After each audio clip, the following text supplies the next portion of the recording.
je me suis sentie appelée au mois d'avril à venir.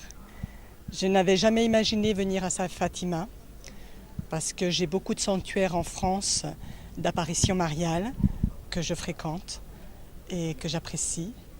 Et je ne me sentais pas du tout l'invitation à venir à Fatima jusqu'alors.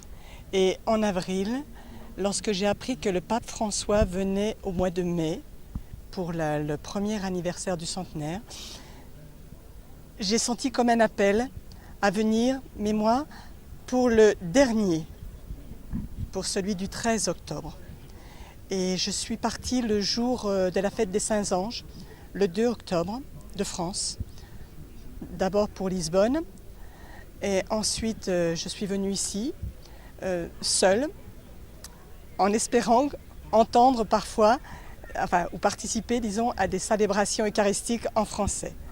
Et j'ai eu le bonheur, la grâce de rencontrer un groupe de Belgique qui faisait une retraite selon Montfort et qui m'ont bien accueilli dans leur groupe. Et je rends grâce au Seigneur de m'avoir fait rencontrer ces enfants qui, je me permets de reprendre ces mots à lui, ces enfants de lumière qui ont éclairé aussi mes pas. Le premier instant où j'ai mis mon pied sur l'esplanade, j'ai été déçue. J'ai ressenti un vide. Moi qui me sens toujours remplie de la présence du Seigneur et de mon mari, j'ai senti un vide et lorsque je m'en suis confessée le vendredi, le prêtre m'a dit que c'était le combat spirituel que j'ai ressenti. Mais depuis, je me sens très bien à Fatima.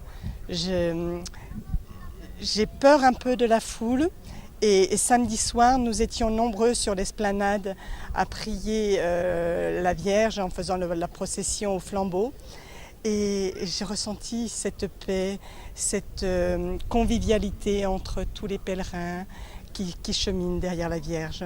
Merci, Maman Marie, de nous protéger sous ton manteau. La signification de Fatima, c'est la Vierge Marie qui retransmet son message comme elle le transmet dans tout le monde entier, qu'il faut prier les uns pour les autres, surtout pour ceux qui en ont le plus besoin, de savoir voir en nos frères, même ceux qui semblent être nos ennemis, de voir la présence du Seigneur en eux et de faire grandir leur foi par notre rayonnement.